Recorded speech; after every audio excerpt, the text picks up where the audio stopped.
Good evening, everyone, and welcome to a special night here on 1490 WGCH and WGCH.com. I'm Rob Adams, and that music will not be sufficient because this is a high school football preview show. There's the music you need to hear.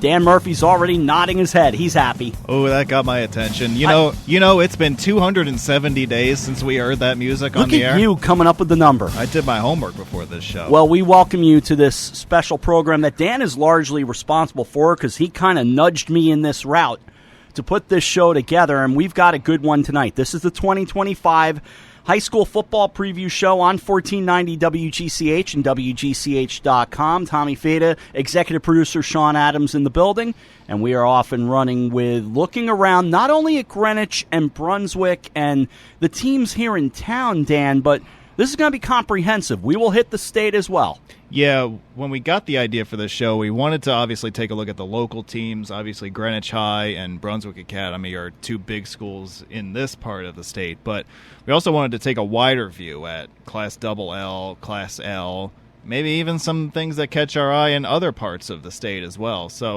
we're going to try to hit as much of it as we can tonight. We've got guests lined up throughout the program. I know Rob did an interview with the Greenwich football captains, and we will hear from them in hour number one. We'll also hear from Coach Lou Marinelli at New Canaan as they go for their fourth Class L title in a row. It's hard to bet against them at this point. Exactly. Sean Patrick Bowley will join us in hour number 2 of Game Time Connecticut, and he also does the Meat Grinder podcast on YouTube. And Matty Jacowleff, the first-year head coach for Staples High School. And, boy, he inherits quite an impressive roster, and we'll talk with him in hour number 2 as well. Yeah, you know, there were so many people we wanted to get to.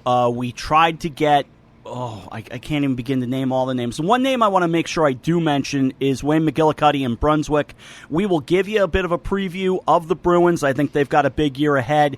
We just couldn't lock in on a time. Dan and I saw Coach Cuddy, as he is known, saw him for a few minutes on Saturday after his scrimmage, and he said, I really want to do it, and we couldn't find the right mix. So we'll get him down the road. Brunswick opens on Saturday at Avon Old Farms.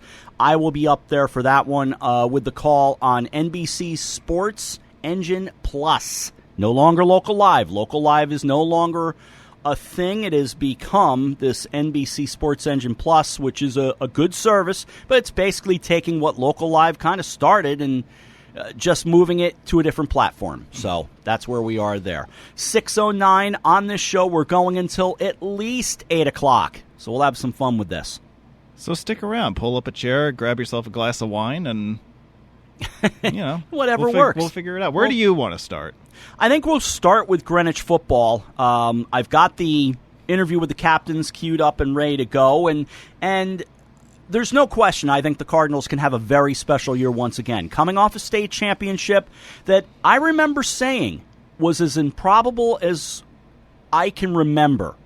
You know, when I think back to my first year covering the Cardinals full-time in 2000, that was a team that scuffled a bit during the year. Lost to Staples, which really was a program-changing win for them, and then they got it going. Lost in the FCIAC championship game to, oh, by the way, the New Canaan Rams, but figured it all out and got to a state championship game, had the lead at one point at 8-6, or 8-7, excuse me, and some guy named Dan Orlovsky threw 2 touchdown passes to beat the Cardinals, and Shelton won 22-8. Good old Dan Orlovsky. All right. Yeah, he has. He actually has our copy of the WGCH broadcast. I believe it. Yep. He was retiring from football, he said, I'd love to have a copy of it. Does anyone have the video? I said, I don't know if video exists. I have the audio. I'll send it to you. And sure enough, sure did. So he has a copy of it. That's kind of fun. But that was an improbable run. At least it felt like it under the old CIA system. Now in a more wide open system where, remember, head coach Tony Morello told us a year ago, so long as we get to 6 wins, I'm comfortable we'll be a playoff team. They did better than that. Well, 6 wins, and with the amount of points that they get under the scheduling, right, that favors the teams that have tougher schedules, 5 might be enough for you to get in. But again, a couple of games that they really scuffled during the season. A bad loss to Welton, And then really a crushing loss against Staples on Thanksgiving, where it looked like the Cardinals were done. Which I think we came to realize was not quite as representative as we thought it was. I think that's fair to say. I think we really saw their true colors a couple weeks later in the semifinal. But, that's right. But yeah, that was obviously, it didn't look good at the time. But, no. You know, your point about it being an improbable championship is right, from the sense that they only returned 2 starters on either side of the ball last season, and they had a new quarterback, and so they really didn't know what they wanted their identity to be going into the season. It kind of was one of those things that really they only solidified once the playoffs started.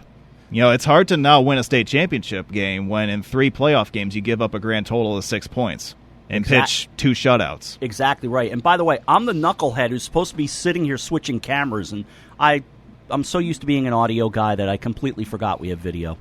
We need a board op down here. We sure do. But yeah, so they win the championship under those, as you say, unlikely circumstances. They bring back a lot more guys this year than they had last year, and that's going to help them because so many of those guys who are back were already key contributors as underclassmen.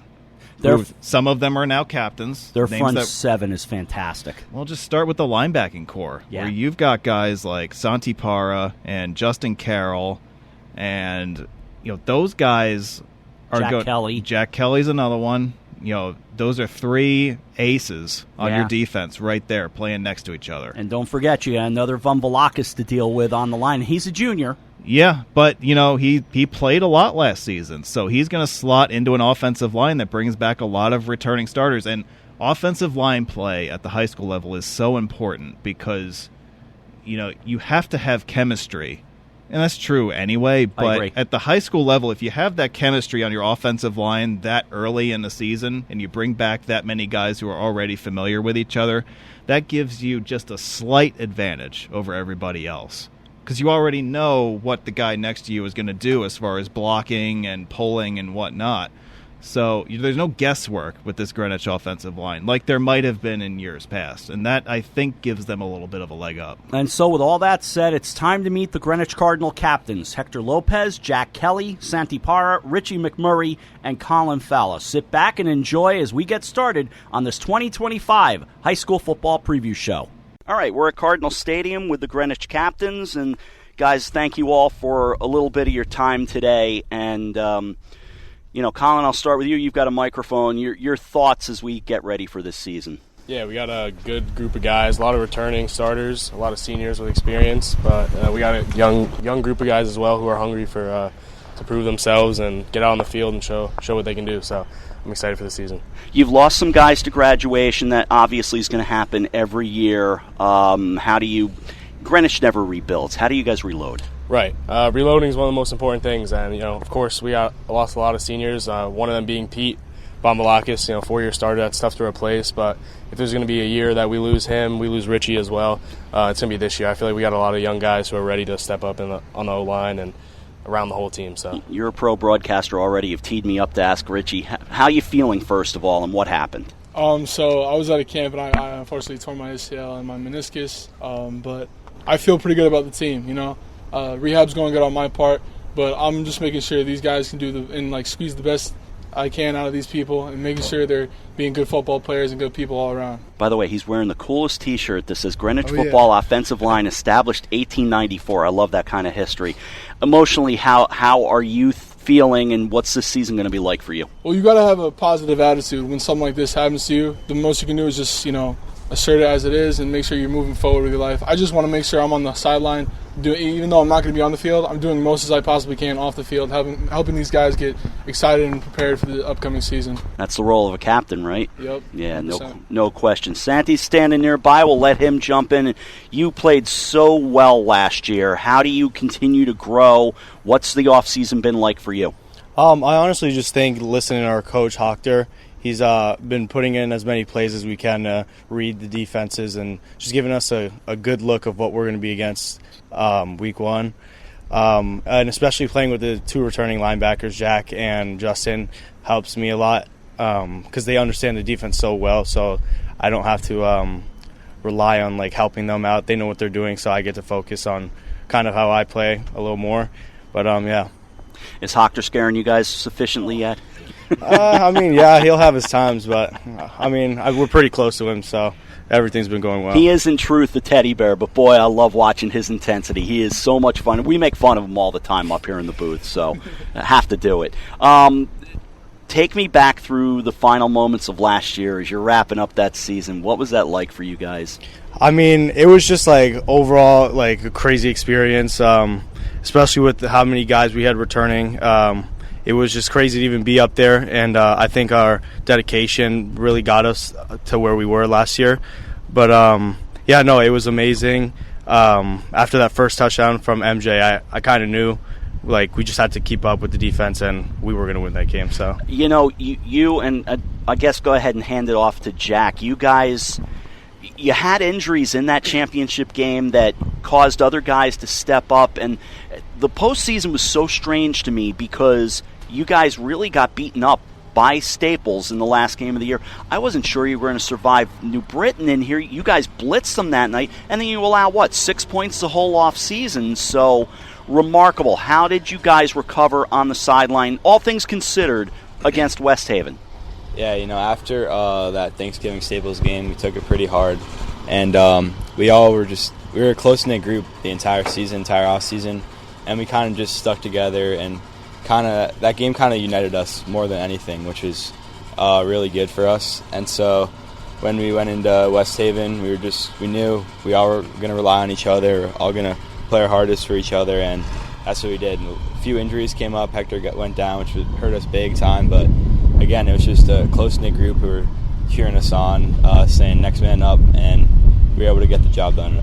I vaguely remember you being one of those next men up in that game. Does that sound familiar? Yeah, I mean, over the offseason. I'll tell you straight out, I was basically calling you an MVP on the broadcast, so you were the next man up for sure. Go ahead. Yeah, we never want to see Hector get down, one of our best players throughout the entire season, but, I had been getting some running back reps in practices, so I knew what I was doing, and, coaches called the right plays, and the whole offensive line blocked well, so MJ was eating. It was a good game. Will you just be in the backfield? You going to bounce around? Where are you going to play all year? I'll be back at linebacker with Santi most of it for my main position, and then, if Hector ever needs a breather, I'll come in maybe a play, maybe get some blocking in. But yeah, mostly just in the linebacker and a little bit of running back maybe. And let's bring in Hector as well. And Hector, you all played such great football last year, and there's a reason you guys won a state championship. Greenwich last year went away from throwing the ball more than ever, relying on MJ's legs. He could throw a little bit, but, you were really a ground and pound team like I haven't seen in years. When I first got here, that's all you guys did. What's going to be the personality of the 25 Cardinals offensively? Well, we have two sophomores, two pretty good sophomores that are competing for a starting spot this year, and it looks like they both have pretty good arms. So I think we're going to do kind of like a 50-50, run the ball 50%, throw the ball 50%. We're looking pretty good throwing the ball this season so far, so hopefully we have some throwing and running in this year, a little bit of a combo. So. There's always that talk that you win a championship, how do you guys come back? Is there a quote-unquote a hangover? How do you put last year in the rearview mirror and get going on this year? Man, we just got to forget about all last season. We know we have a big target on our back. We just got to put our heads down and just get back to work. That's the way to do it, and get another ring, because I snuck up and watched a little bit of your ceremony. Greenwich was playing baseball, so I was broadcasting that, and I got a quick look at you guys getting the rings. That had to be a nice feeling. It was awesome. The schedule on this, all of you can jump back in one way or another if you can pass the mic around. Yeah. The schedule is not easy. And I talked to Staples' coach last night. He's got the same problem. You're all going to battle the Darriens, the New Canaans, starting opening night with Fairfield Prep. I know it's one game at a time, but how do you guys look at the schedule? When it first came out, what did you think? It's a pretty tough schedule. We know we have a lot of great teams in front of us, but we honestly don't care who's in front of us. We have great coaching staff, one of the best coaching staffs in the whole entire state, and we got a lot of talent on our team, and we know we can go really far with this team. And like I've been telling these guys a lot, put us up against whoever, and I take us 100% of the time.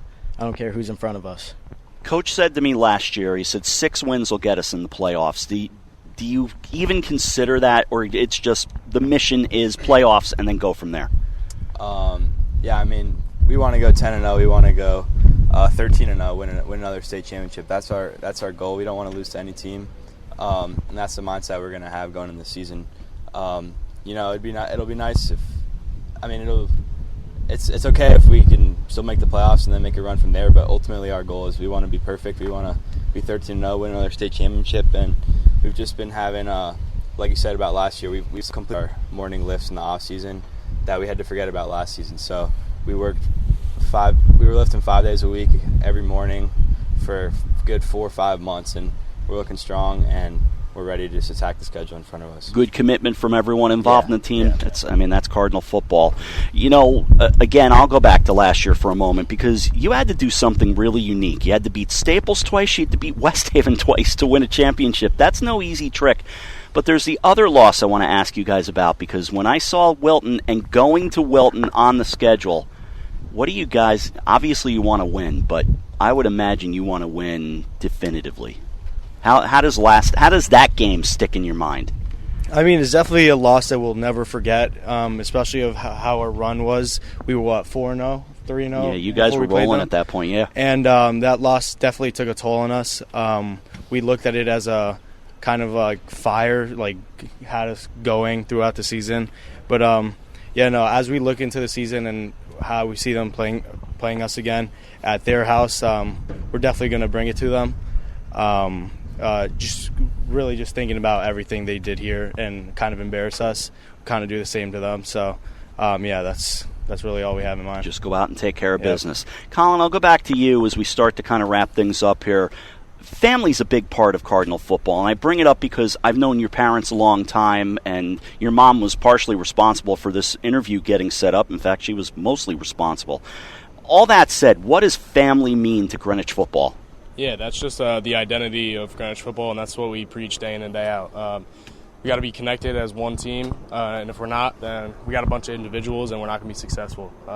We have to come out to practice every day with the same mentality to attack the day, win the day, and everybody's got to support each other, make each other better, and that's it. That's family. That's Greenwich football. Richie, what will your role be throughout the season, especially on game day? I talked to some of the coaches, and I think it's going to be sort of like a motivator, someone who's going to bring up the team right before a game and make sure to have, best speeches possible, make sure they're ready for the game, helping with game planning. I've talked with Coach Lee, our defensive line coach, a little bit about that, just, analyze film and make sure we have this, understanding of our opponent going into the next week and every week after that, Who's the definitive leader on this team? Is there one? No, I don't think so. It's everybody. Yeah. Oh, I like that. I like that answer. What's going to make this group fun this year? Besides winning, of course. Winning's fun, but what makes you guys unique? Well, for starters, I think we had, as a class on its own, we had a tremendous freshman season. We went undefeated, and I feel like we've always been dreaming about this since we were in GYFL, always coming together as a senior class, and with the addition of some underclassmen, some juniors, we're really pumped up and excited to be finally playing all together. That's a good question. You brought up GYFL. Who'd you play for? I played for the Crushers. Who'd you guys all play for? The 3 Crushers, General, Jack's a General, and then Hector did not play. He played in Stanford. Stanford, very good. Guys, you know, Greenwich football is a big part of my life every year, so great to stand here and talk with you guys, get to know you a little bit, and let's kick that ball off. You guys anxious? Oh, yeah, 100%. Yeah. How ready would you feel if right now you were told you had to play? Could you play? Oh, yeah, 100%. No kidding. I love that answer. These guys are the best. Greenwich football, we'll see them on Friday night the 12th against Fairfield Prep, and away we go for another year. Thank you all. Thank you, sir. They are ready. Oh, boy, they're ready. Yeah, it sure sounds like it, right? I think they are. Yeah, and, you know, when you've got a program like Greenwich where the expectations are always going to be high and there's always going to be a lot of talent because of how big they are, you're going to be ready to rock and roll, 2 months ago. I'm sure they wanted to play the first game in June. The balanced FCIAC schedule will be daunting, but they all have to deal with it. Yeah, I mean, you've seen that story come out this week about the balanced schedule. You've heard people give, differing takes depending on which side of the issue that they're on. the bottom line for me is that I like rivalries, and I think I think that Greenwich, New Canaan, and Darien should be playing each other every year. And Darien and New Canaan, obviously, that's a Thanksgiving tradition. Staples Greenwich, that's a Thanksgiving tradition. But it's fun to see Greenwich getting mixed up with New Canaan. We're going to Dunning this year. Darien's coming to Cardinal Stadium. We're going to have fun with this schedule. But, boy, if someone can run the table, that's an outstanding football team. You've done an amazing job if you can run the table with any of the schedules that are on the gauntlet this season. How many champions in your mind can come out of the FCIAC this year? State champs. I mean, we had, 3 last year with St. Joe in Class M? St. Joe. I mean, St. Joe is always good. They're always in the mix. Yep. MASSAC out of Double M was maybe a little bit of a surprise. Yeah. I don't see why. Certainly New Canaan is going to be a tough out. I think 3 is possible again. Yeah, I think that's true. I think that's possible. Let's turn our attention quickly, with not a lot of time left in this segment, to Brunswick. They open with A.of Arnold Farms on Saturday at 5 o'clock. And their schedule, look, it's challenging as well, but that's a talented team, and we know that they've got a pretty special quarterback in Ben Rolap coming over from Darien. They're good on the line. They're good on the defensive side of the ball. That's a very good Brunswick team. I realize they didn't blow us away on Saturday against Loomis Chaffee in their scrimmage, but we don't see what's in a team's playbook in a scrimmage. No, but you did get a hint to the style of play. Yes. We know historically Brunswick has all been about hard-hitting defense and high-flying offense, and it looks like that's what they're going to rely on again this season. And Brunswick's another school that has expectations through the roof, and anytime you can add a guy like Ben Rolap, who's a proven player coming over from Darien, expectations are going to be high, but I think, Brunswick's another one of those schools that seems like they just reload every year. They've got to keep... They're in the discussion, and Coach McGillicuddy, the way he runs his program, he expects to be in a bowl game every year, and he expects to be competing for a championship every year. And he's got a dynamic player in Noah Park.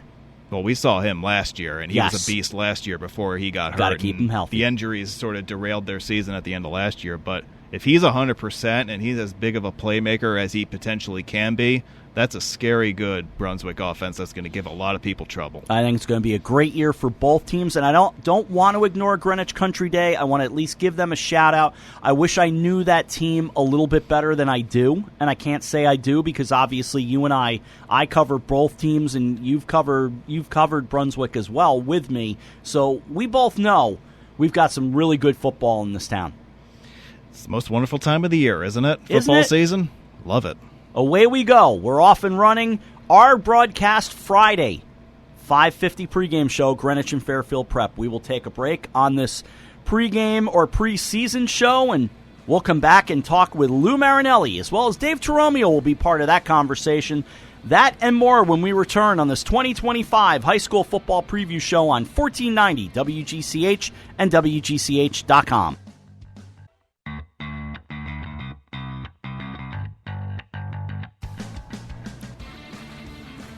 Back with you on this preview show for 2025 high school football. Our first broadcast Friday night. Rob and Dan, Tommy Fita, Sean Adams in the studio as well. Thanks to Bob Small. And great to be with you. And this is the first interview we did. What's coming up is the first interview we did. You were a part of this, Dan. We talked with, when it comes to Connecticut football, it's Lou Marinelli. Coach is always an interesting guy to have for a little chat, and this time was certainly not the case, as we got to talk with him about what was going on with his program up there at New Canaan. Obviously, they're going for their 4th consecutive state title in Class L, so see if they have any new tricks up their sleeves. I'm sure everybody else in Class L is getting tired of them raising the trophy at this point. But you got to see them for the first time last year. What'd you think? Got to see the Darien-New Canaan rivalry for the first time, yeah. Yeah, what'd you think? Well, I mean, at New Canaan, they're always really impressive. They're always a loaded roster. They always graduate a lot of guys, and you think they're going to be down in parts of the roster, yet they always seem to have guys come up that fill the role. So, New Canaan's got some big shoes to fill, losing a lot of talent defensively. And, they had a great performance out of Luke Robinson at quarterback a year ago with 30 total touchdowns to only 2 interceptions. So filling shoes like that are going to be tough. But, New Canaan always seems to find a way, and Coach Marinelli always does a great job of getting his guys ready to play. So I don't expect them to be anything less than what they were a year ago, to be honest with you. Well, to tell you the truth, the interview we're going to play is actually from a podcast called Coach's Corner that Dave Toromio co-hosts with Lou Marinelli. They do a great job on this show. Go listen to it. You can hear the full thing there, because we had to edit this down for time and because it's their show as well. But Dave was kind enough to set us up with this interview with Lou Marinelli. So it runs for a while because that's Lou Marinelli for you. We had fun talking with the great coach, and let's listen to it right now. I did see a poll come out recently, and somebody's got a target on his back, or some team does here in the Fairfield County, New Canaan. The number one team from last year is the preseason number one this year in the state. So yeah, that's like, I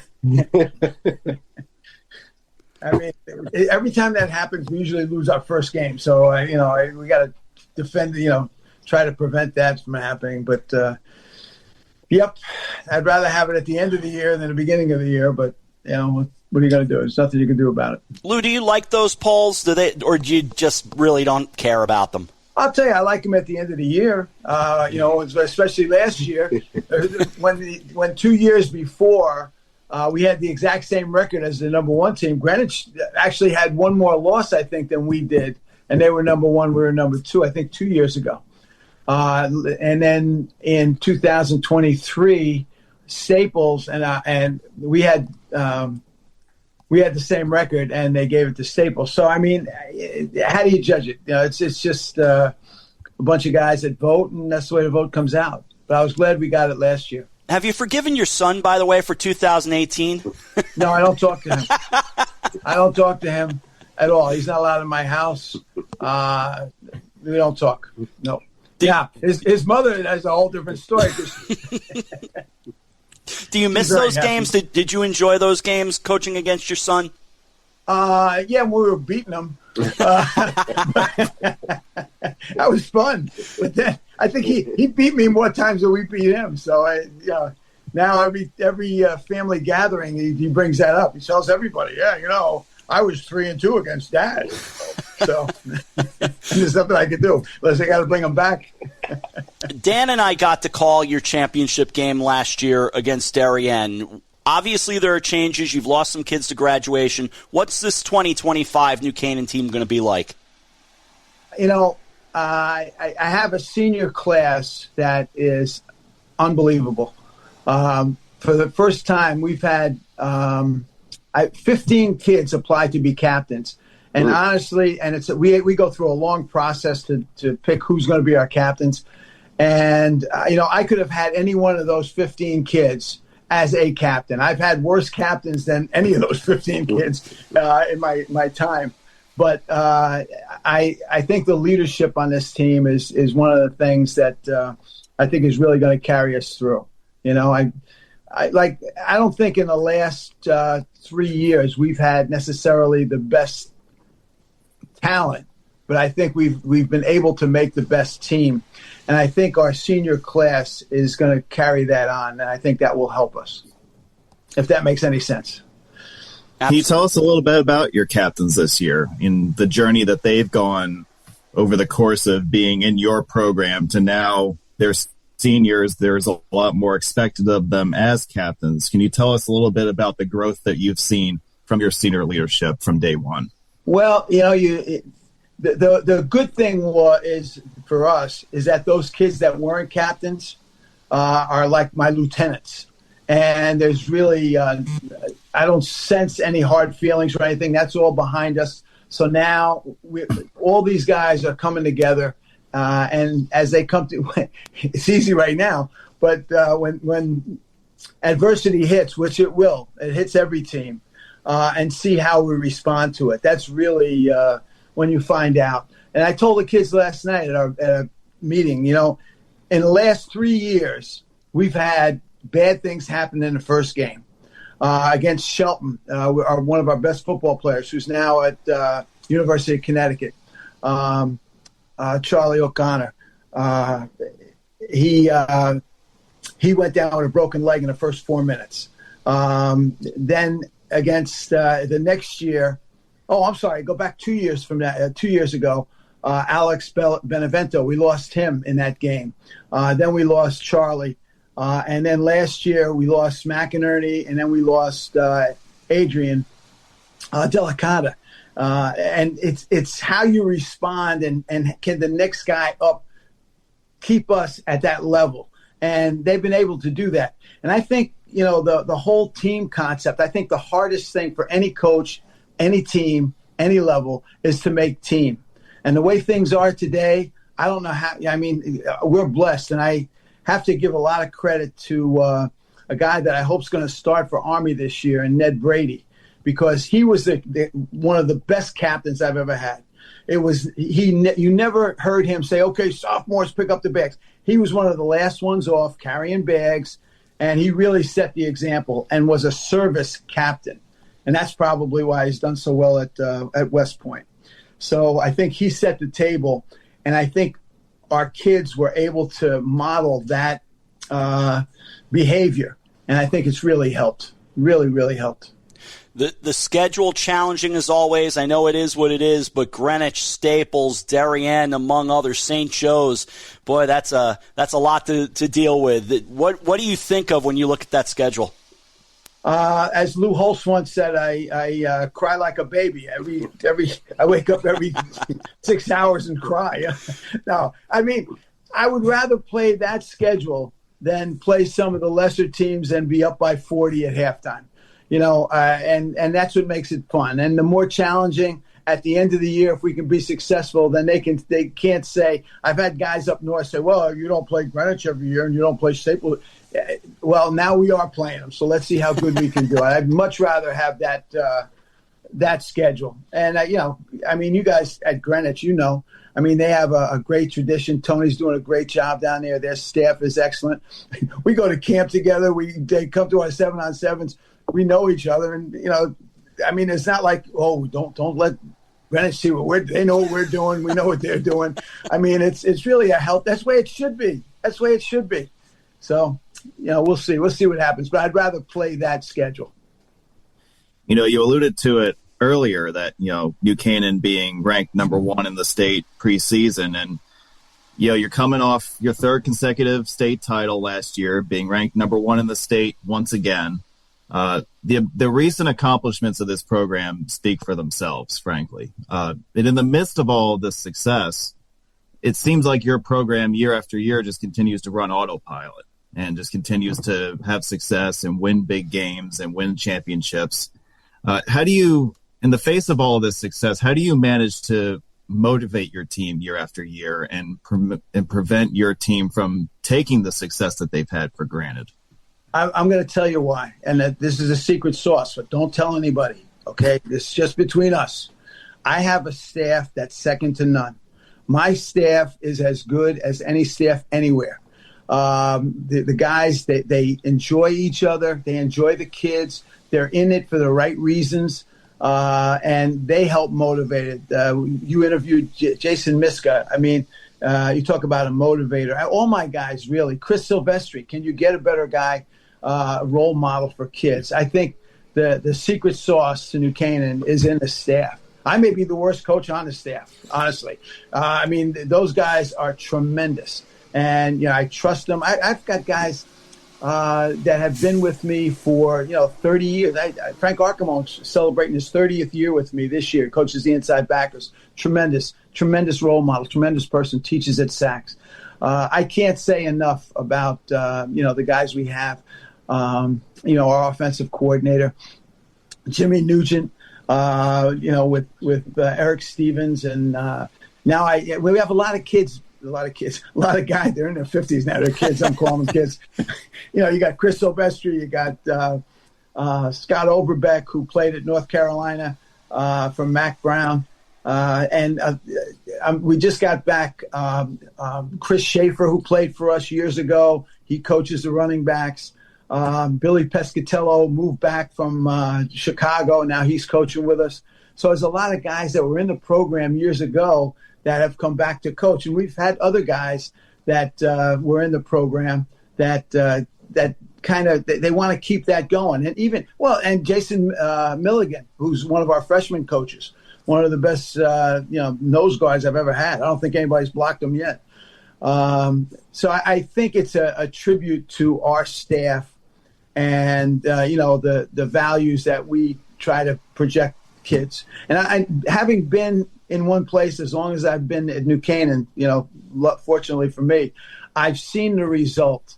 I've seen our kids 40 years later and how successful they are. Not that football had everything to do with it, but it had a piece to do with it.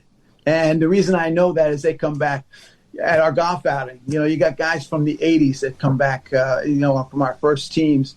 And even the guys that were with Bob Lynch and Joe Sikorsky, they come back because I think they're proud of the program. I think our town is proud of our program, which is the way it should be. And the thing about I know I'm rambling on here, guys. I'm sorry. But I think the thing about our senior kids is that they are role models, whether they want to be or not. And I think they take that. Just today we had the youth camp, and they were up, and they were all my seniors. They wore their game jerseys. It was the last day of camp, and I want those young kids to be like them. I really do, and I think it's I think that all plays into it. A great legacy all the way back to Mamaroneck and Yorktown, coming out of New York, all these years now at New Canaan, and all the players you produced, and Zach Allen. How proud you must be of him. I'm sorry, I don't remember. Who's that? Some kid named Zach Allen. I think maybe you're familiar with him. No, he is another guy. I mean, you talk about a role model for kids. I think he graduated with like a 98 average. And whether it was basketball, whether it's chemistry, whether it's spitting for distance, he wanted to win. Yeah, and you talk about a role, and he almost quit football because he was such a serious student. I had to convince him and his dad that it was probably a good thing for him to stay out, which luckily they did. But yeah, we've had a few kids that were fortunate. Right now, I think we have 3 in the NFL, which is from a town. Sure, from Greenwich. Look at the people you have had. Unfortunately, I've had to play against all of them. But, was that Kenny Bell way back when? Yeah, yep. Way back. He must have had about 400 yards against us, but somehow it was like I paid the refs because every time he'd have a long run, there'd be a flag thrown. So it only was like 200. But he was a great player. And then John Sullivan. I mean, it was another one. Yep. We had tremendous battles against them. Oh, and I think the rivalry, with Greenwich has always been really good. Going back to the Mike Ornato days, a guy that I really respected and kind of took me under his wing and showed me the ropes. So I have a lot of respect. And back in the old days, and I'm kind of rambling on, went to Jerry McDougal's and the Paul Lanes. Those guys, they took me in. Tommy Fujitani was another one that took me in. I've learned so much from those people that I've been so fortunate. And hopefully, I'm passing that on to our staff so that when I don't know when it's going to be, but at some point, I guess I got to leave. Right? They'll probably throw me out, but. Hopefully the guys that come after me will carry on those same values and keep the program the way it is. Dan, he's already answered most of my questions. I'll throw it back to you. Yeah, Dan, what do you got? Well, one more from me, Coach. When we take a wide view of Class L and your immediate competition, obviously the game and the team that everybody looks at and circles on the schedule whenever it comes out is Darien. You've had your share of memorable battles against them in big games over the years, whether it be on Thanksgiving or in the playoffs. Having said that, there are other teams in the mix in Class L when you look around the landscape, and there are a bunch of teams that feel like they have something to prove this year, whether it be an upstart like Newtown. Maloney is looking to have a bounce back year after a disappointing season a year ago. And even teams like Naugatuck and Ludlow, teams that were in the playoffs a year ago, but they feel like they have something to prove and they want to take the next step. When you look at the lay of the land of Class L, what stands out to you, whether it be on your schedule or in the class as a whole, And where do you think New Canaan fits into that mix as you get ready to start the next season? You never know. I really don't know what kind of team we have. It's been the second day of practice. I have a pretty good idea. You know, we have some kids coming back, which I think is, is going to help us. And I think our leadership depends on how we react to adversity and how we are able to bounce back from things that are definitely coming our way. But I think the Class L, they all want to prove themselves. They all want New Canaan. Everybody wants New Canaan. And as far as Newtown goes, I mean, they came as close as anybody to beating us last year in that semifinal game. And that nobody likes their head coach. That guy Dan Farina, he's with us for like 7 years. He was tremendous, and he did such a good job. And his coaching staff is really top notch. So I mean, we're going to have our hands full each and every week. So I hope that come playoff time we're there, and then we'll worry about all those other teams then. But we all have to go through that Ho Chi Minh Trail, if you will, to get there. So my immediate goal is to let's win our first game and see where we are. Coach, we'll see on October 24th when the Cardinals play the Rams up at Dunning. It'll be a lot of fun. It will be fun. It will be. That's always a fun game. Always a fun game. And nobody wants to play Greenwich. Nobody wants to play Greenwich because it's a big school. They're so well coached. But for us to continue that rivalry is a great thing.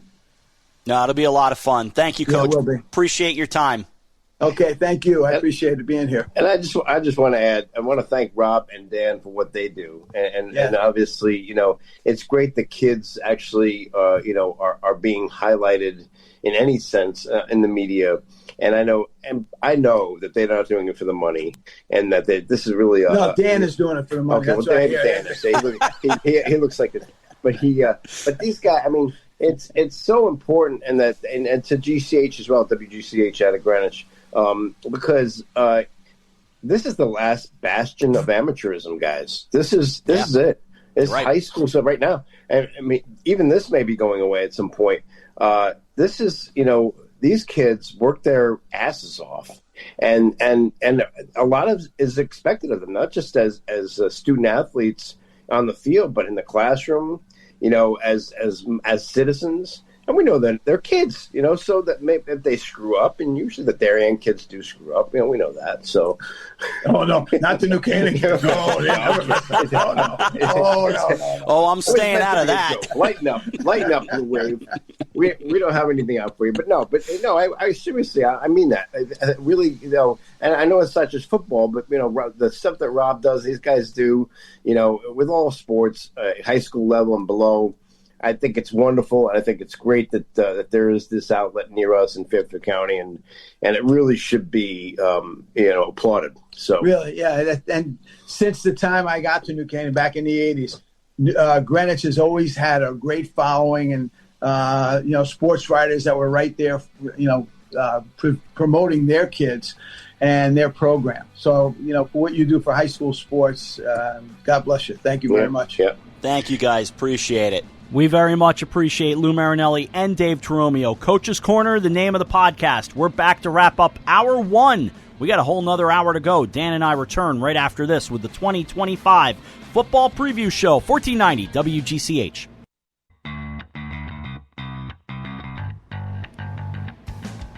Again, many thanks to Lou Marinelli and Dave Teromio. We've got a whole second hour coming up, but Class L, it still looks like New Canaan's world. It does, and it's kind of New Canaan and everybody else on the outside, you would think.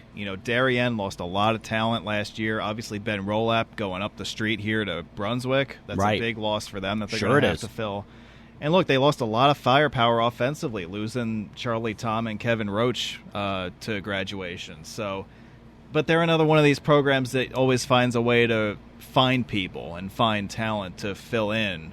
So, is Darien going to be in the mix, you would think? Other schools looking for a chance. Newtown, they came about a half away from beating New Canaan in the playoffs. I saw them in their scrimmage. They're good. Yeah. Yeah, and they returned a lot of their defensive skill position guys, so defensively they're going to be solid. Yep. And Maloney is one of those schools that's kind of floating under the radar right now, that nobody really knows what they have. That makes them scary. It does, because Maloney always puts a good team on the field. 100%. And flying under the radar for them might be the best thing that could happen to them, because no one's really talking about them, but yet they like their team when you talk to guys inside their program, and I wouldn't be surprised if they're knocking on the door in December themselves. Anybody in Double L, other than the Cardinals, I think we expect to be part, although you and I don't get big on predictions, but you expect Greenwich, you expect Staples, you expect a few others. What do you think? Yeah, I think the usual suspects, Greenwich, Staples, Fairfield Prep you expect to be in the mix. Yep. I'm intrigued by Notre Dame West Haven.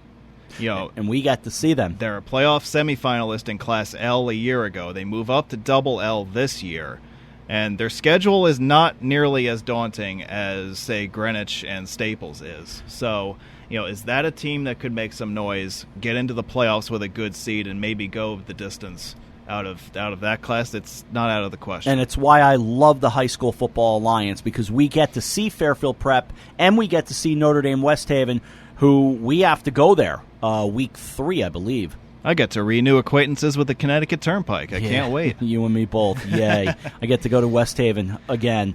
But a new stadium. Haven't been there.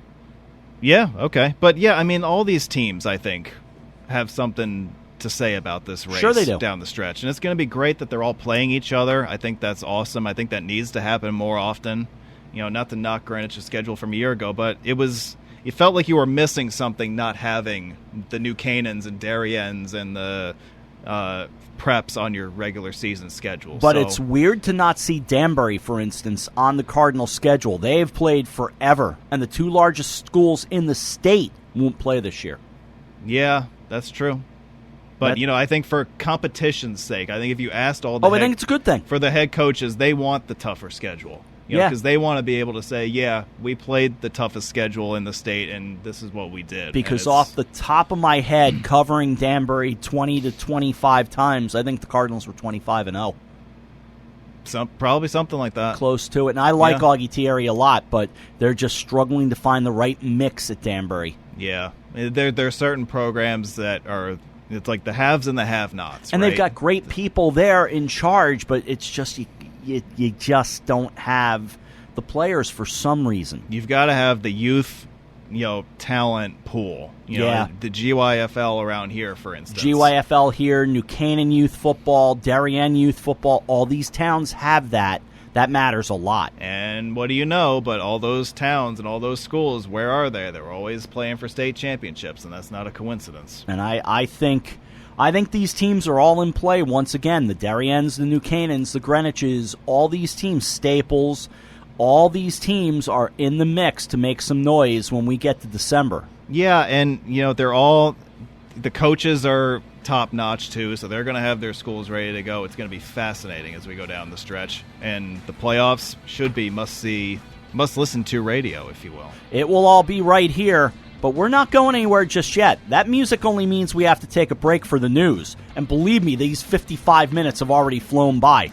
When we come back, we will talk with Sean Patrick Bowley of Hearst, Connecticut Media. Matty Jacowleff is coming up in the second half hour of this very fine program. Hour 2 of the 2025 High School Football Preview Show is coming up after news right here on 1490 WGCH and WGCH.com.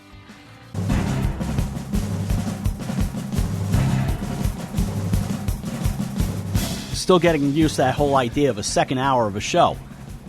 That's what you heard. That's not the preview music for GCH, is it? That's okay. We'll go with this theme music for the second hour. Oh. Welcome back, everyone. Rob Adams, Dan Murphy with you on this 2025 High School Football Preview Show. Sean Patrick Bowley expected in this half hour. Matty Jacowleff later on from Staples Football. And on we go. While we wait for SPB, we dive back in. Let's talk schedules for a few minutes. Yeah, because, we've hinted at it that both Greenwich and New Canaan have interesting schedules. Greenwich certainly has a gauntlet to go through in Class Double L in order to get back to the playoffs this coming season. So, we've mentioned it on GCH already, but home opener this Friday, the 12th, against Fairfield Prep, probably, I mean, it is the game of the week, wouldn't you agree?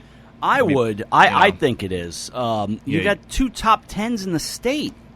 And, we saw a year ago where a Greenwich opening game turned into a rematch in a state championship game. And I know that a lot of people are high on both Greenwich and Fairfield Prep for this season. So I know that for some of them out there, it wouldn't be a surprise for us to get another rematch, in mid-December. But, that's why they play the games, right? Exactly why they play the games. And that's what makes this all fun. Greenwich, as I said in the interview with the Cardinal captains, they had to go down a different road to win last year. You don't normally have to play 2 teams twice to win a title.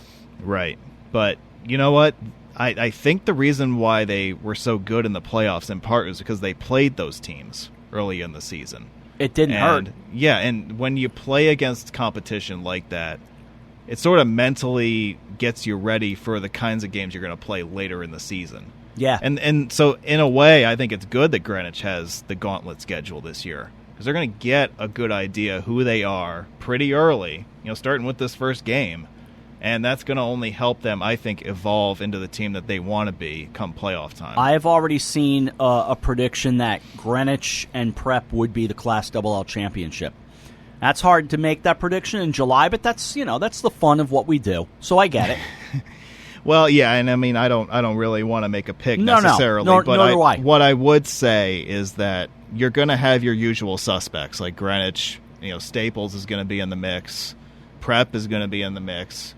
Is there another team out there that can break in and spoil the party for those 3 teams? I told you in the last segment that Notre Dame West Haven intrigues me. I'll give you another team that intrigues me. Who's that? Our friends up in New Britain. The Golden Hurricanes. The Golden Hurricanes. I really like their coach, Isaiah Body.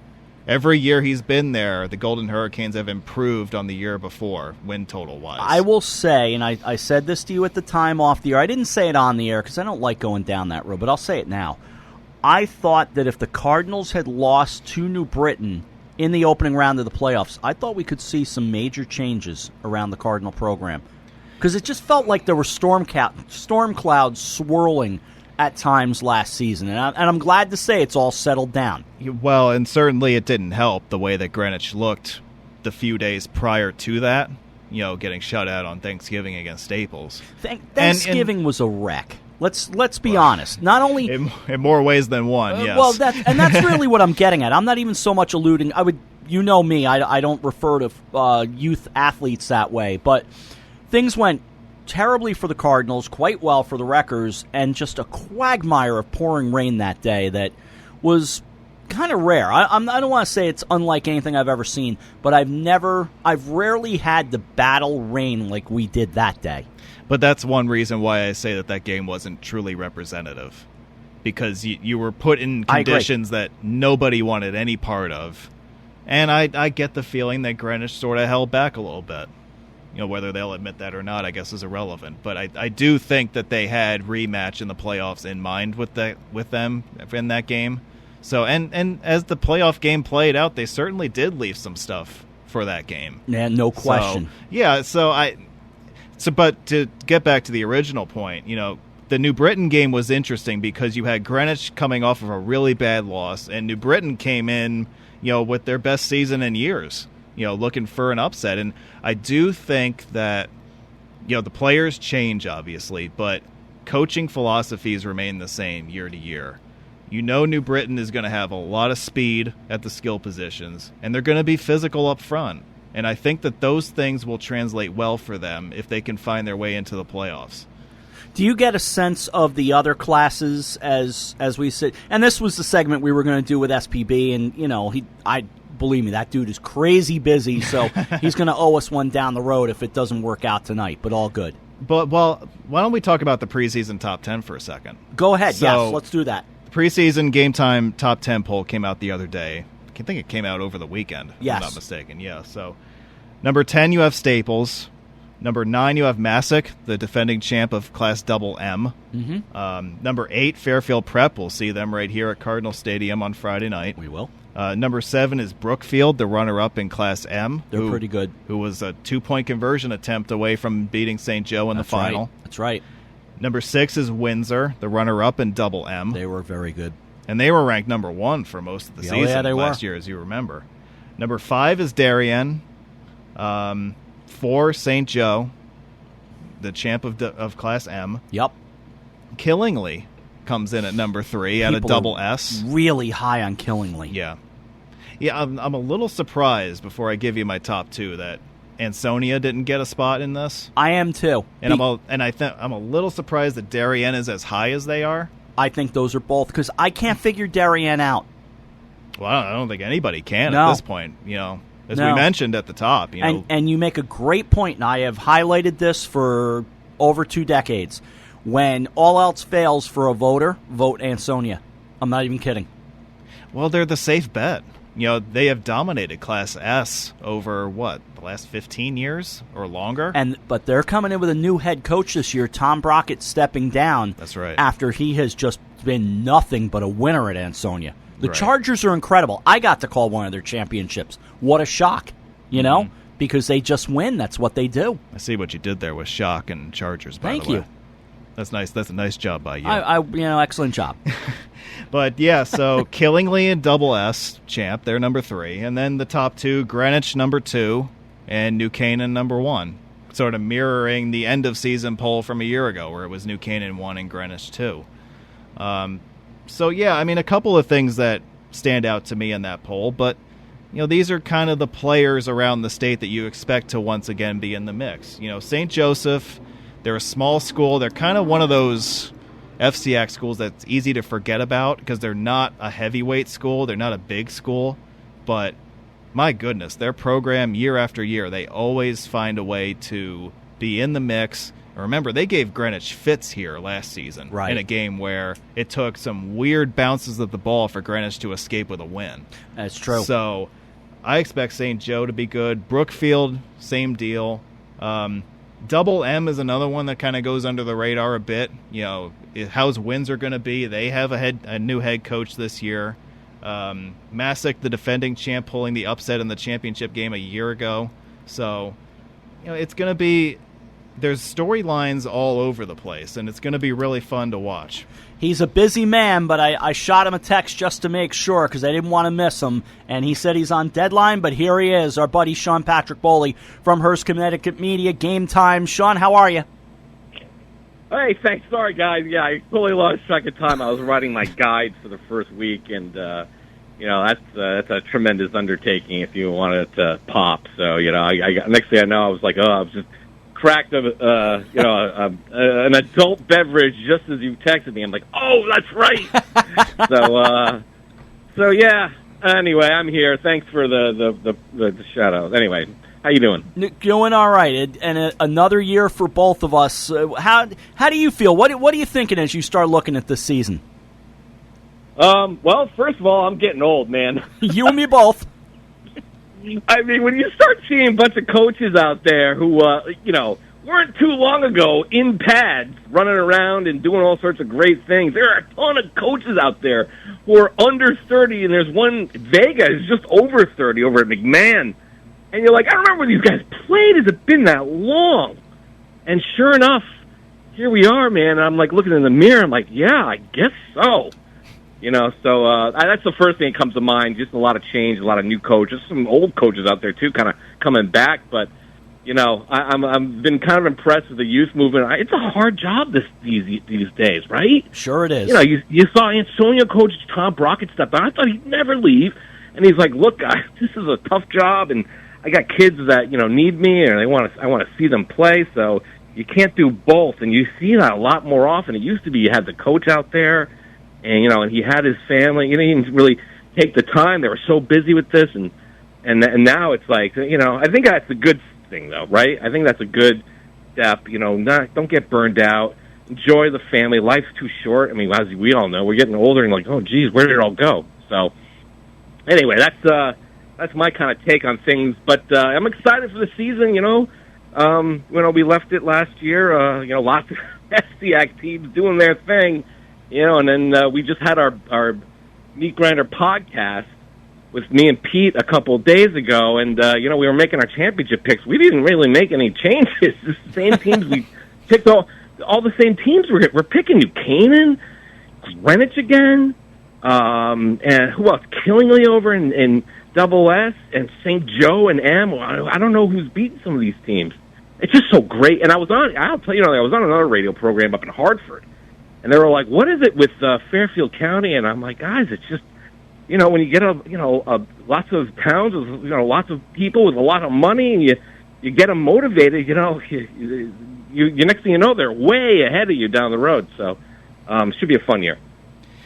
Well, Sean, it's good to have the Meat Grinder back. I got a chance to listen to it earlier today, and it's good to have Pete back in the mix. I missed him at the end of last season, but I know you guys are high on the usual suspects. If we look at Class L, Class L. I mean, we could throw in St. Joseph in Class M if we want for FCIAC discussion, but we know the usual suspects are going to be in the mix. There's the Greenwich and the Staples and the Fairfield Preps of the world.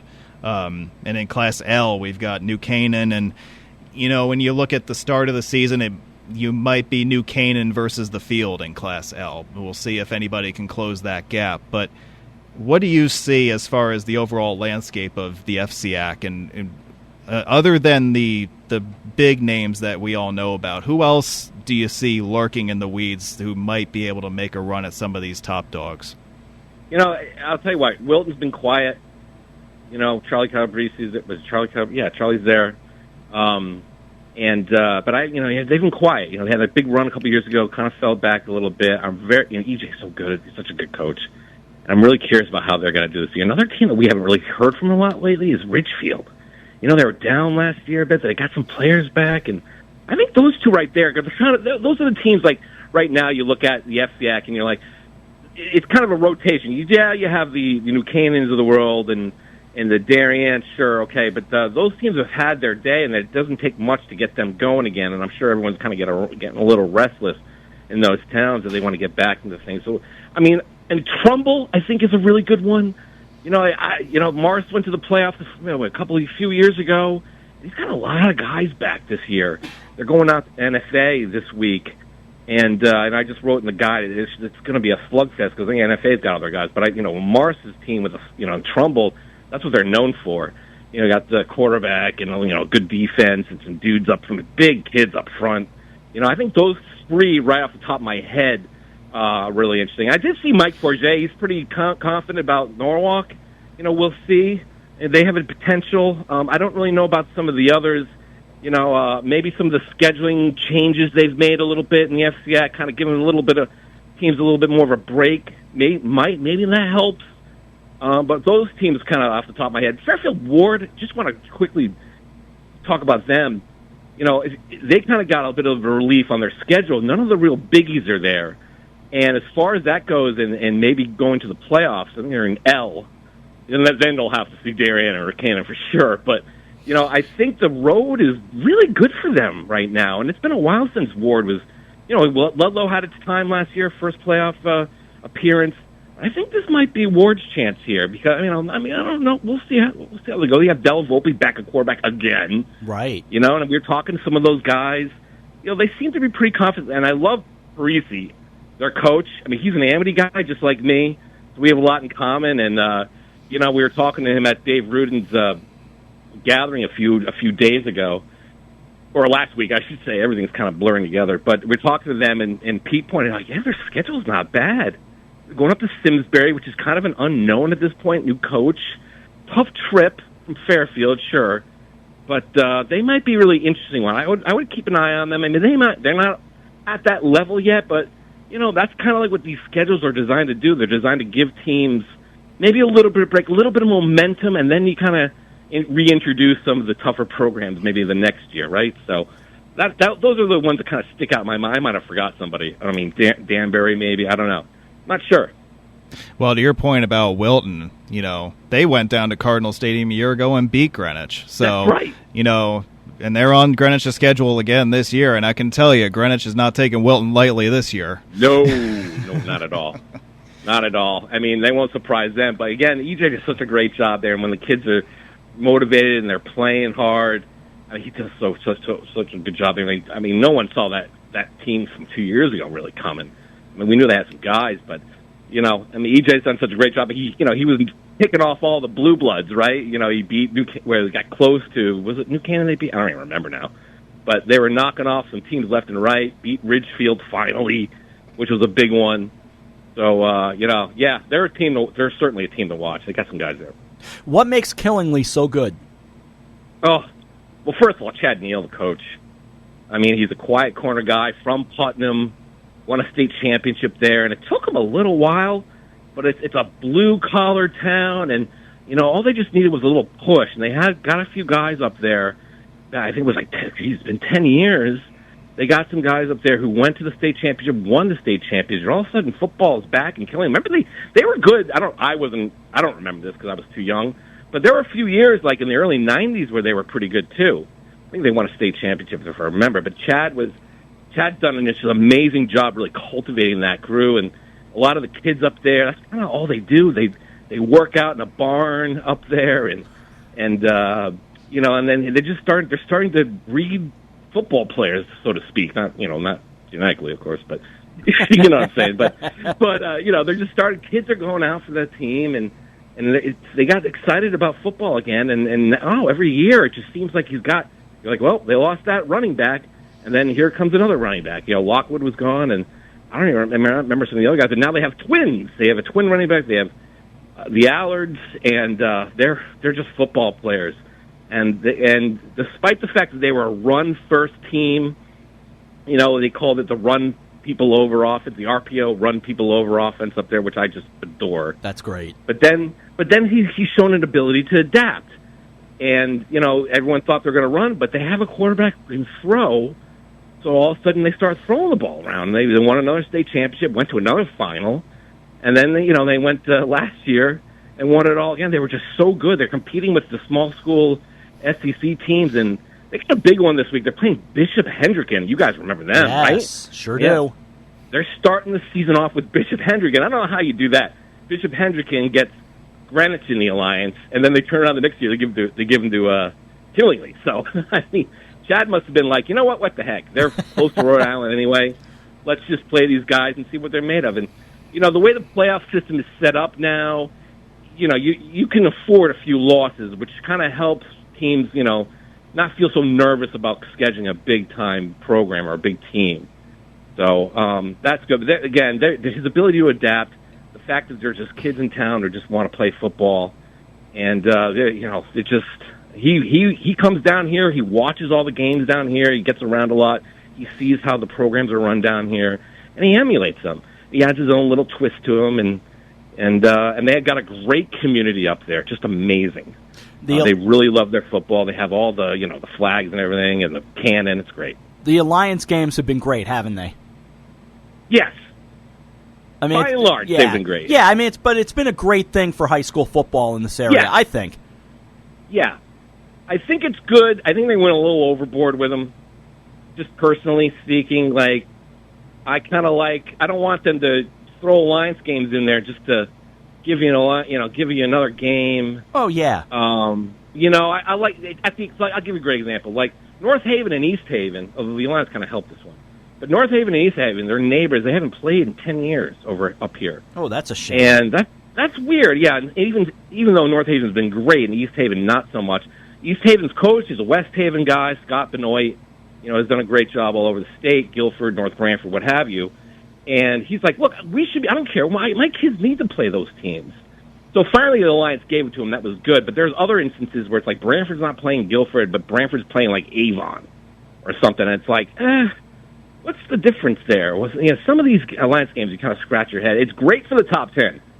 You love to see the big matchup early in the season, Greenwich, West Haven, Staples, West Haven. Sure. I like that kickoff, right? I love that. But then when it comes to, then they start loading your schedule up with it, you're like, oh, geez. Okay. So, I mean, but again, listen, they're very. I think the idea was to get competitive games rather than 50-point blowouts, which they've mostly done. I mean, you're going to get some. Usually it would be Greenwich versus McMahon or Stanford round one, and depending on what those schools would bring, and if you had a really stacked Greenwich team, it was going to be like, all right, well, Greenwich will mow these guys down. Yeah. And you don't really learn from that. But now you get a little taste early, right? They got a little taste against West Haven early last year, and it helped them down the road. They beat them again. That's the other thing that drives me nuts about, though. A lot of these matchups they create, they're like signaling to us that that's who they think is going to be playing for the state final. And the last three years now, maybe 3 years, we've had the Class LL first game of the season end up being the championship. Think about that. Wow. Where will you be Friday night? I'm going to go see Maloney versus my alma mater, Amity, over in Woodbridge. Close. We're doing some new stuff, so I got to be close by to get some of my work done. That's where I'll be. There's some other games I'd really like to go. Pete's going to Greenwich Prep. Okay. Cool. Which should be just amazing. Game of the week. Prep's got some guys. Oh, yeah. It's up there. I mean, it's one of the top two, I would say. Everyone's kind of pointing to Antonia Bloomfield, the rematch of Class S last year on Thursday night. I don't know. We'll see about that. There's a few other games I like, but Greenwich and Prep, there's only two ranked versus ranked teams right now in week one. So already you got a lot of things going on. What's the word down there? I mean, someone was telling me, I forget what it was, the people in town are a little nervous about Greenwich. Excuse me, a little nervous about Fairfield Prep. I don't know what your take on that is. I can see where there's a healthy respect for Fairfield Prep, but I feel like the town is kind of ready. The kids seem confident. Let's put it that way. I've interviewed the captains. They seem confident. I think Tony's probably confident, but hedging his bets. That's what he does, Tony Morello. He kind of holds his cards. Maybe the people are a little nervous, but I haven't heard that around town. I think it was David Agus. Remember David Agus? Oh, sure, right? I do. Yeah, he said he works in Greenwich. He said some of that was the idea he was getting. Interesting. I don't know where he got it from, but he was like, they're a little bit some people I talked to are a little bit worried about it. I'm like, well, Greenwich has got their quarterback back. He's really good, Robert Manning, and they got the size to match up with Greenwich, and Greenwich has got to break in a new quarterback. But when does that ever stop them? Right? No, you're right. Yeah, and they got a great defense too. It's going to be a great game. Oh, Greenwich's defense. I expect to be really good, especially in the front seven. I think they're amazing. Yeah, I mean, and that's kind of like what makes it all run. I mean, I love Kelly. I think I noticed him last year in the first game. Like, who is this kid? Yeah, right. And Santi Parra. How many Parras we got out there? They're just so. They're so well versed there. I mean, it's just impressive. You kind of wondered, oh man, is Tony going to get this thing done? And man, he's got them really going now. And if they manage to get through this and they get into the season, I think they're going to be really okay for the playoffs. And that's kind of like, all right, we'll take another shot there. And I was shocked last year they were able to win. I mean, they were good. Don't get me wrong, but I was like, wow, man, they did a number on West Haven in that final. I agree. That was really impressive. I said the same thing. It was as improbable a run as I can remember. Yeah, I mean, again, it's just like, quarterback? Remember Gavin Muir running around? They got to win now. But then it's like, you get another quarterback in, and you're like, what are they going to do? But then it's like, well, they just adapt to what their guy, their most reliable guy. That's exactly every right. Every time. They just figure it out who they do. Can he throw or run? He can throw. Great, we'll throw. Can he throw? Not so much. All right. We'll run. And sure enough, that's what they did last year. So you'll next go to sleep when? Around Christmas? Yeah. Oh, man. Yeah, I don't know. I'm pushing 50 here. This will be the golden age of my birthday this year, which is just. But so I'm starting to feel the creaks coming in. The gray hairs are now kind of in full force, and I need a lot more rest than I did back when, so I try to find a little more time to, pace things out. The good news is we've had a lot of help of the guys at GametimeCT kind of taking over different roles and doing things that I used to do all on my own, so that helps. But in the broader sense, yes, I mean, it's going to be, it's a sprint and a slog every year, and it's fun, and it's also just exhausting. It's just, next thing you know, it's state championships, and oh shoot, I forgot to buy all my Christmas presents. That sounds about right. You guys do a great job every year. You, Pete, Scott, all the guys. I can't sit here and name everybody. Dave Stewart, who I've known a bunch of years. You all do an incredible job, and we look forward to reading you and seeing you and hearing everything you guys have for us. The hardest working man in Connecticut, Sean Patrick Bowley. Good to talk with you. Like, you're too nice to me, but guys, you guys do a great job down there too. I'm always looking forward to listening to your broadcast, but I don't go see the games. Always got you on somehow, and so I appreciate all the information. You guys are kind of my link to Greenwich. So, I appreciate all the hard work you do there. You guys are kind of dinosaurs now. There's not a lot like you guys anymore. And I know. I absolutely love it. We're old fossils, but that's okay. Yeah. SPB, thanks as always. Thanks, All Sean. right, guys, I appreciate it. Thanks a lot. We'll talk to you soon. Take care. Sean Patrick Bowley, it's incredible. Does a great job. Really does. Yeah, and I wasn't kidding by the whole hardest working man in Connecticut bit there. And they make tough stands sometimes. They get a lot of garbage for it, but that's being in this business. You've come to know that. You and I get it too. Everybody's going to have an opinion, and in order for you to stand out, you got to stick by it. And those guys have been great from the beginning, and they're one of the most reliable, sources for information as far as the football scene goes in Connecticut. Read their stuff. It truly is worth it, believe me. And I am not one to sit here and blindly support Hearst, but I will in that case because what they do is pretty great. 7:34 on this preview. Let us hear from Staples' new head coach, a one-time player, graduate of Staples High School. He has been around for quite a bit of these Greenwich Staples matchups over the years, and I was thrilled when he said he'd come on with us. Matty Jacowleff is the head coach now at Staples High School. Let's listen in. So, Coach, let me dive in first by, you're familiar to the program, obviously. You were the offensive coordinator. You graduated from Staples. You have the experience. There's no question. I don't need to go through your resume. You clearly are more than qualified. How do you feel taking over this opportunity? I feel extraordinarily blessed, and so grateful, to be any small part of Staples football and how special and important the program is and how impactful it is for our entire Westport community. I also feel well equipped because of the people I have around me, an amazing coaching staff full of assistants who've been here with us for the previous 6 years, which kind of allowed this to be as seamless a transition as possible. And obviously there's a learning curve, and when you're doing anything for the first time, I'm going to make mistakes. Nothing's going to be perfect. But just being able to rely on the mentorship of those around me and never feel like I have a heavy burden on me because of all the work that they're putting into and pouring into our kids has really gone such a long way. And then from the school and community standpoint, from growing up here, living here, teaching in the school as well, we just have such great backing by our administration, from the principal to the athletic director to the superintendent, who's been so helpful, to all the teachers. It really I get chills now actually thinking about it, because it just makes it mean that much more, right? When this summer I was actually at Athletic Shoe Factory, which is an apparel store in Westport, and I was picking up probably this sweatshirt actually. Yep.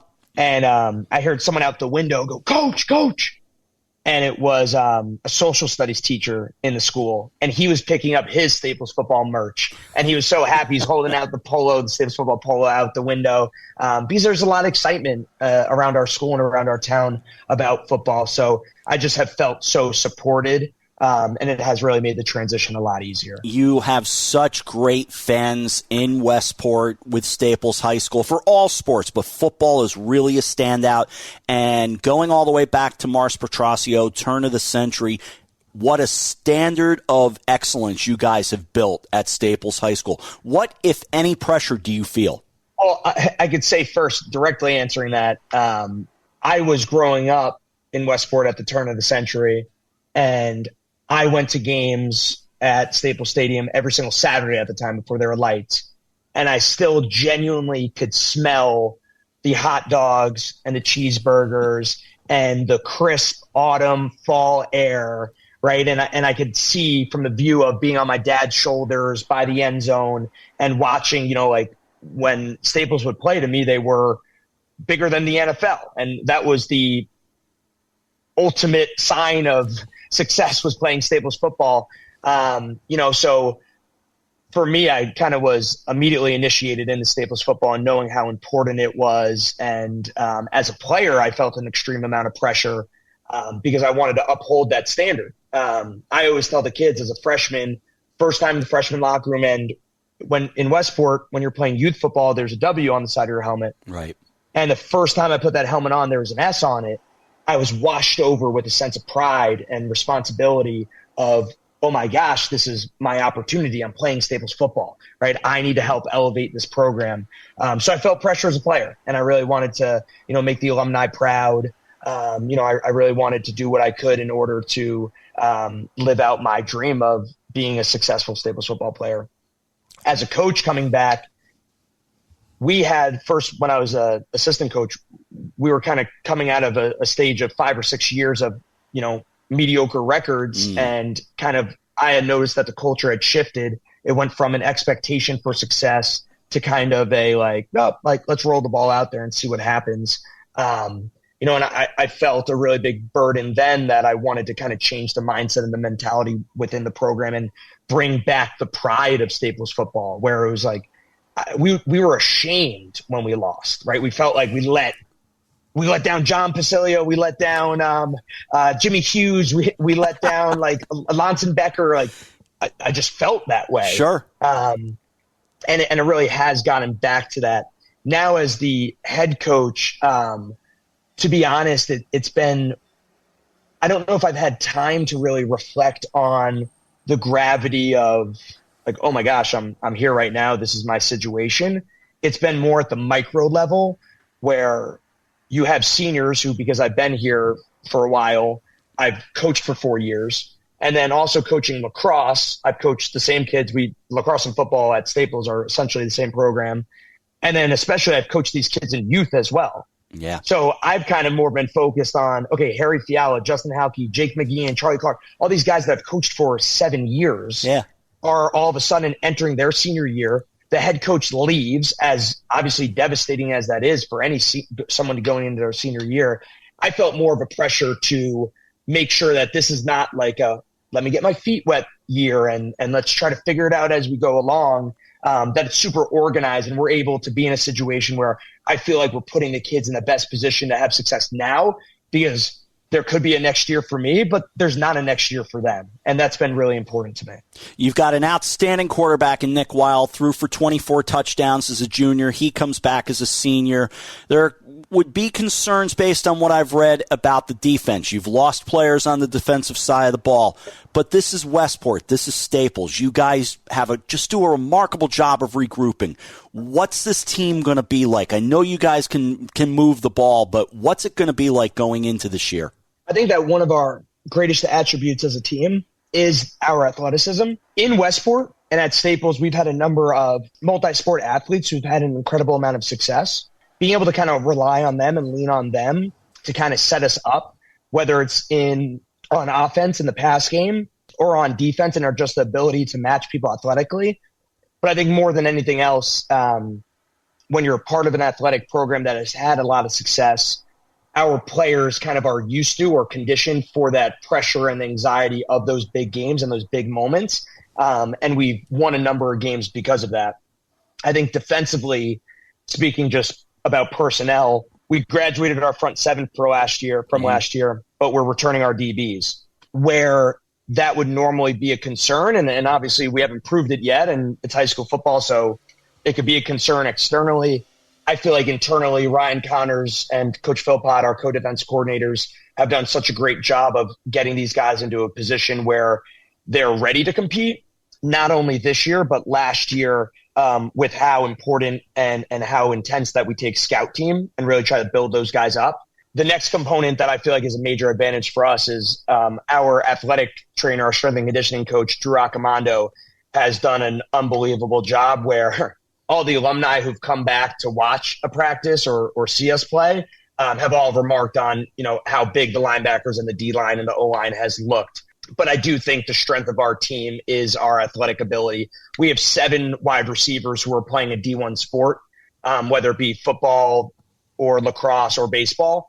But having 7 guys who could run out there and compete in anything at a D1 level is really it's been difficult even trying to figure out the correct rep scheme in practice so that everyone could get a taste and everyone could get reps. But I really think more than anything, what I want and what our team wants is that when you watch us play, you see a group of people who care deeply about their program, deeply about their community, are willing to play incredibly hard for each other, and are able to be resilient, because our kids are going to make mistakes. I'm going to make mistakes. I'm going to call a bad play. But the ability to have no 2 bad plays in a row, the ability to line back up and really compete for your team and your program. I saw you obviously Thanksgiving last year and then the state semifinal. I saw both of those games. Without dwelling too much on last year, what did you see from Thanksgiving to that state semifinal with Greenwich, and how did you rebound? How do you put that in the rearview mirror and say, all right, that was then, this is now? I think there's a certain amount of value in dwelling on it a little bit because, I have a ton of respect for Greenwich, and they're obviously a fantastic program. We've had an unbelievable rivalry with them. But the reality is every single year we play each other, and one of us is going to break the other's heart. Yeah. So there could be a ton of respect between the programs, but there's not going to be love, right? When you're playing a team on Thanksgiving and you're both top in the state, we've alternated state championships. Like, one of us is going to have an amazing Thanksgiving where you're proud and you're with family and you're able to talk about happy memories. And the other one is going to have an absolutely terrible Thanksgiving where you don't want to be around anyone. And that could drive us because we got the better of them on Thanksgiving, but ultimately they had the last laugh and they were able to win the state championship. I think ultimately, right, we had an extremely talented team. I think we didn't put our players in enough of a position to succeed, especially when you look at, I believe we beat them 27-0 in the first game, then lost 14-0, a 41-point swing, in 10 days or even less. I feel like the right thing to do as a coaching staff is we take accountability for that, because it wasn't for a lack of talent on our side, and credit to Greenwich and their coaching staff for flipping the script. And I think obviously coming off of the state championship win for us, sometimes it's difficult to kind of snap back in, especially when you're playing a team that you had just beat. Something on the sideline that week that just has kind of stuck with me is overhearing people talk about, we hope the state championship game's at Central Connecticut instead of UConn. And it's like, we're not in the state championship game. Like, we're in the state semifinal. Yeah. And I get it, right? Sure. From a kid standpoint, right? Like, we won the state championship last year. We're playing the same team we just really had our way with. But within those 9 days, Greenwich got a lot better. And unfortunately, we weren't able to play our best day when our best was required. Ultimately, I take accountability. Our guys weren't ready to go. And, I do think going back to the accountability is we can dwell on that and we can be upset, as long as that there's actual emotion that's being put into productive and positive ways, right? They took something away from us. They took an experience away from our seniors. They took our opportunity to defend our state title. We're not going to see them until Thanksgiving, but every day until then, we're working as hard as we possibly can to be ready for that moment. Man, I love that answer. That's fantastic. And your schedule, it's a tough one, no doubt about it. Opening with Glastonbury, but just the highlights that I see. Home for West Haven, at Darien, home St. Joe's, home New Canaan, at Greenwich, and then everybody else in the middle. There's nothing weak about this schedule. It's the FCIAC. How do you prepare? Building character. Kind of the way that we've approached it is that it's a challenging schedule, and people of high character aren't afraid of a challenge because that's when it comes out. That's when your character comes out. And, I don't think anyone signs up for football. And I know for a fact nobody signs up for Staples football because they think it's going to be easy. they sign up for Staples football because they know it's a willing task to take on, and that it's going to be challenging, but it's going to make you better, and it's going to allow you to be around great people and go through highs and lows together, and ultimately learn from success and learn from failure. And, I think we've just really focused on driving internal competition within our program so that every day our kids are accustomed to resistance, essentially, right? Like you mentioned Glastonbury, they're a proud program. Yeah. They're going to be very good. We're going there. They're going to play with great pride. They're going to have a great crowd. So we're doing ourselves a disservice if on August 25th, we're not practicing as hard as Glastonbury is going to play against us. And our scout team isn't going as hard. And our best players, let's say we're going first team defense, our best players on offense who aren't on defense right now aren't on scout team. That's unacceptable, right? Our best players play scout team because it makes the team better. Right. And they're able to give a great look. And in fact, they get better because they're going against quote unquote better talent, right? When you're playing a first team. But ultimately, I think when you look at the 10-game stretch, it's not going to be easy. Things aren't going to be perfect. There's a chance that we lose a football game, right? But ultimately, our team in 2025, when people view back on it and talk about us 10 years from now, 5 years from now, a year from now, is going to be based on how we're able to respond to those difficult stretches and those difficult situations. And if we're a team that's able to suffer a setback, whether it be a narrow win or a close loss, right, and be stronger for it and come together because of it, or are we going to be a group of people who break apart? And I think really when you're trying to build a program that has consistent success, you have to be full of human beings who are able to push through difficult and challenging circumstances and don't shy away from it. I mentioned earlier, Staples is one of the great programs of the FCIAC, really one of the great programs of Connecticut. Great traditional program. What's a tradition that folks might not know about Staples football that you can tell me? One of my favorite, and I don't even know if this falls under the category of tradition, but one of my favorites, just from, again, being a Staples football player and like being so overwhelmed and trying not to make a mistake and running around. And Coach P, who's legendary coach, obviously really is the one who set this program up. Whenever the hawk that lives in the woods by Staples flew over the field, you could be in the middle of getting chewed out or we could be in the middle of a play, but he would just stop and say, "Men, the hawk." And we'd all take a minute to just all stop and stare and point at it before we resumed whatever was just happening.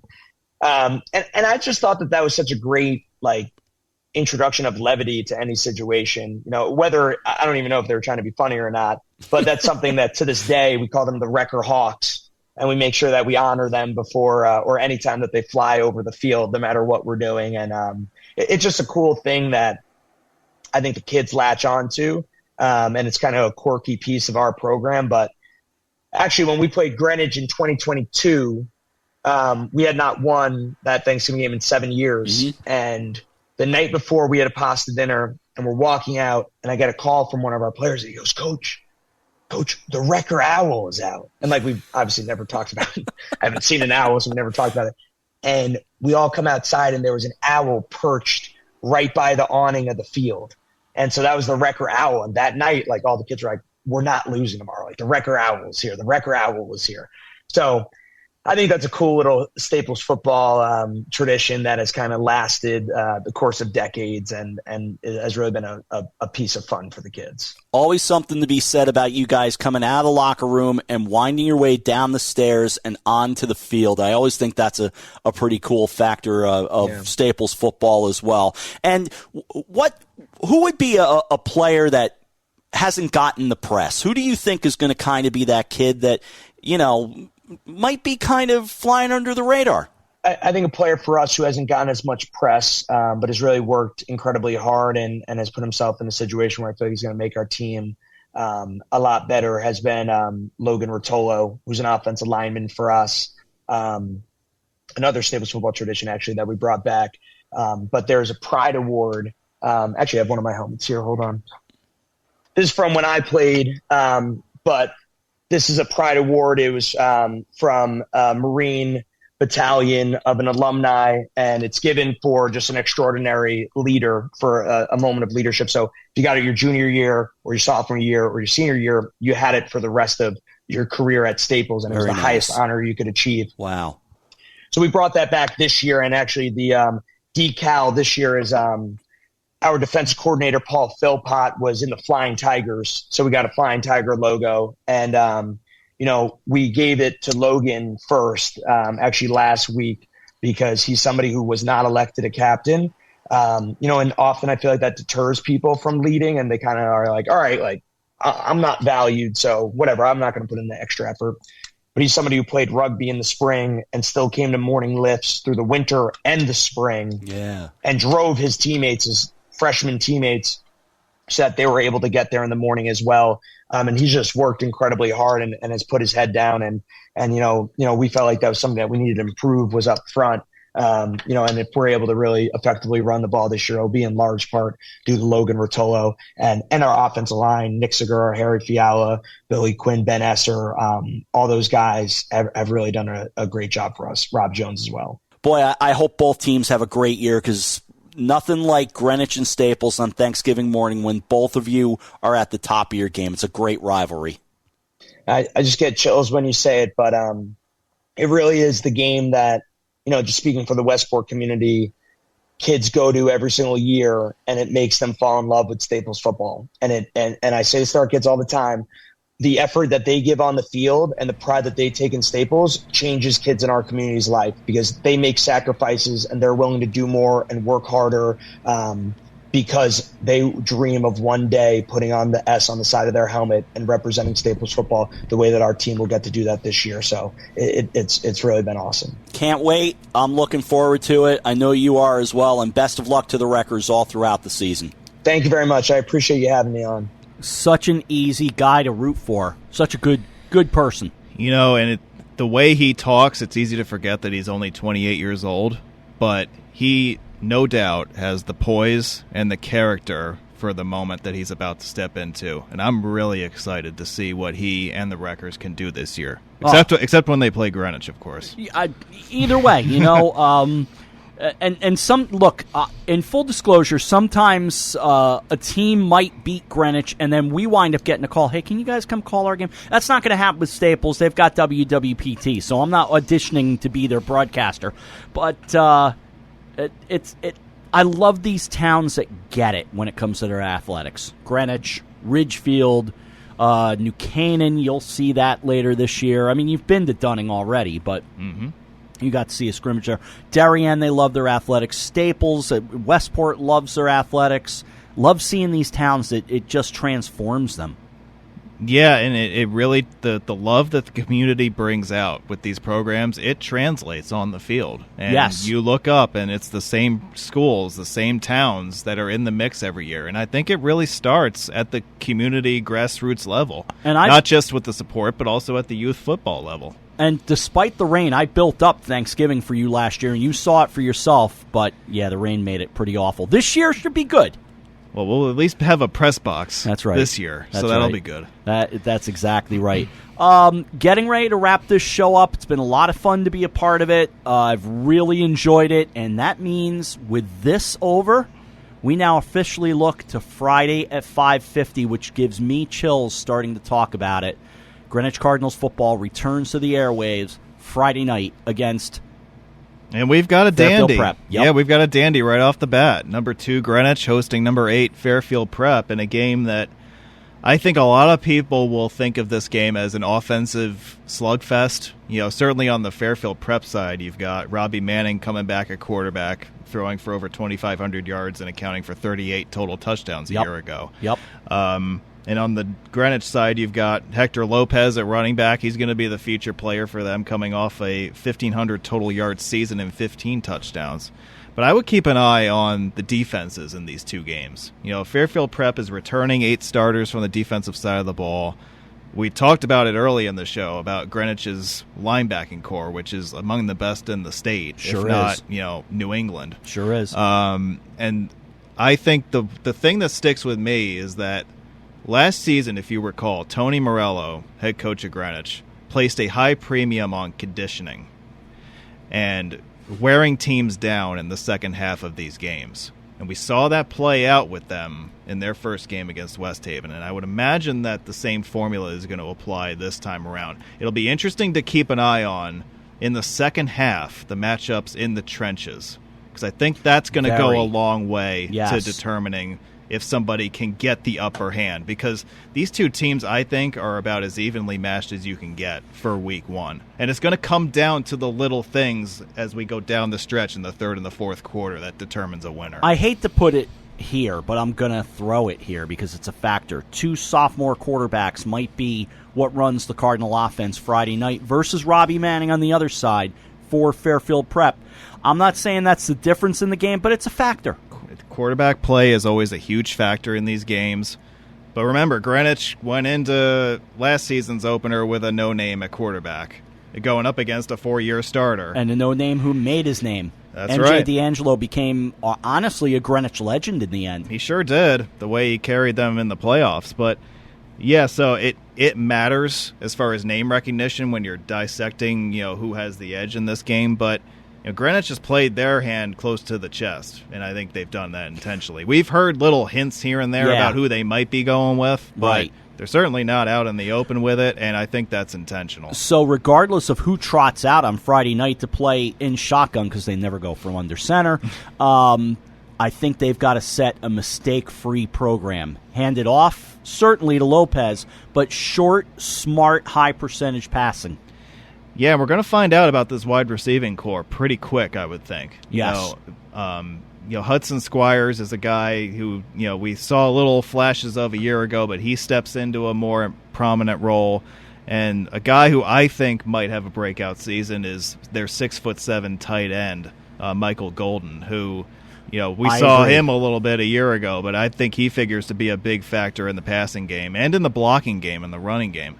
Again, and it comes back to offensive line play, right? Anytime that you can run behind that offensive line that they have, returning all the starters they have and the captains they have on that offensive line, and you can hand the ball off to a guy who is as talented as Hector Lopez, who is as physical a runner as we've seen, but we've also seen him dodge, outside the tackles, and once he gets in free space, he's as quick as anybody there is. So I think that makes a quarterback's job easy, when you're easing him into a new role and he has familiar guys that he can rely on up front and has guys, sure-handed receivers that can catch the football. That's going to help him out a lot, whoever that quarterback might be. Whoever it is, and we will find out Friday night, 5:50, as we say goodnight for this special program. We have loved it. We thank Lou Marinelli, Dave Toromio, Hector Lopez, Jack Kelly, Santi Parra, Richie McMurray, Colin Falla, Sean Patrick Bowley, Matty Jacowleff.